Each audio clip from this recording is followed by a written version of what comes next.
I mean, the bottom line is, like a lot of Americans, my senior year, I was working at IBM. They moved their office to Chicago. One of my clients was the American Red Cross. They offered me a job. And like a lot of people out there today, I jumped at that opportunity. I in the back of my mind, thought in a couple years, maybe I'd go back, take a course here, course there. Well, a couple years later, I met Tonette. We got married. Year after that, we had Matt. Year after that, we had Alex. Next thing, all your time and your money spent in your family. Wisconsin Governor Scott Walker addressing the issue, if there is one, of not completing his college degree. Joining me now, New York Post columnist Naomi Schaefer-Riley, author of The Faculty Lounges, and Zach Bissonnette, personal finance expert and author of Debt Free You. All right, you want to hear my theory on this?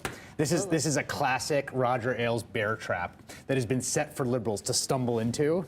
Like and Scott Walker too, which is like Howard Dean said one thing once on Morning Joe. They ran that clip over and over. Like, there you go, those liberals, snobby liberals won't respect a man without a college degree, and no one.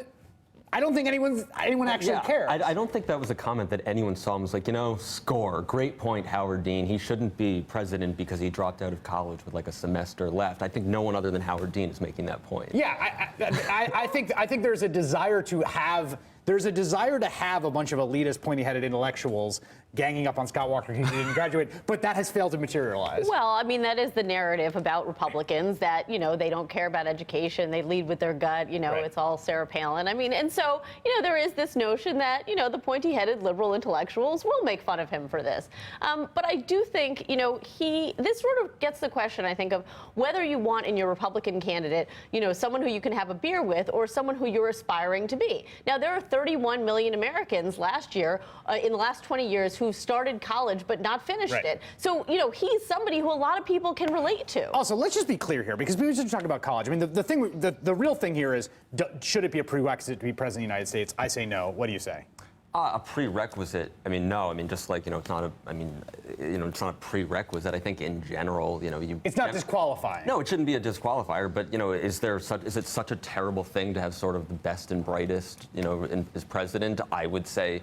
One could argue that it wouldn't be a terrible idea to try to, elect sort of the most accomplished. Right, but there's no evidence that he's not smart or good at his job. He's obviously succeeded on the merits of what he's done. So two things I want to say here. One is that, before we get into the everyman thing, he was at Marquette, which is a good Catholic school, but that's a private four-year institution, which is itself a tiny sliver of American higher education activity. I feel like not the community college. No, guy. And when we talk about college in this country, there's this it's like, oh yeah, he went to Marquette. It's like, yeah, that already going to Marquette University, a private four-year school, puts you in a small minority of American students, right? Absolutely. It puts you in the elite. Right, that puts you in the elite. So then the question becomes for me is college worth it? Is college There are two ways to think of it. It's a place where people get this necessary set of skills, human capital, engage in sort of betterment as people, as citizens.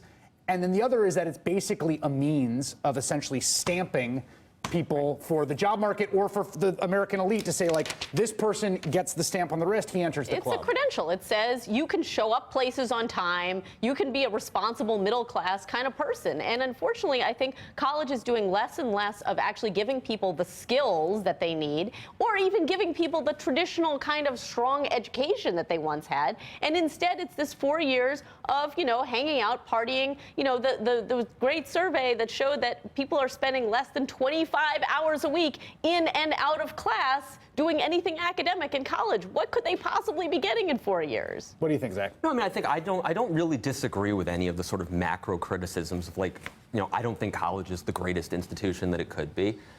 On the other hand, the unemployment rate is, about half for college grads what it is. And what a lot of people understand is that because during the recession, there was all this talk about college students, getting jobs that didn't require a college degree, but incomes and unemployment escalated far worse for people without college degrees during that time. So really, going to college is a better idea now than it's ever been, just if you look at the income gap. A lot of that's happened because of the falling incomes of people who didn't go to college. Right, so the question then becomes, though, is, and this gets to this sort of deep sort of policy question, but also this political question for Scott Walker, right, is is the four-year college degree conferring a valuable thing, or is it just marking people as more employable, right? Because I think it's there's a marking people as circularity. more employable. And one of the problems is we don't have good alternatives. We don't have an apprenticeship system. We don't have ways of putting people into skilled jobs and marking them as, middle class, show up on time kind of people beyond the college degree. And the problem is a lack of alternatives. I don't think that the lower unemployment rate for college graduates shows that college is doing anything other than giving them that stamp. Well,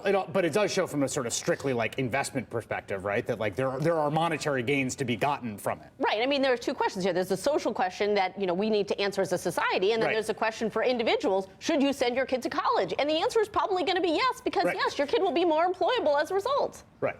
We agree on that.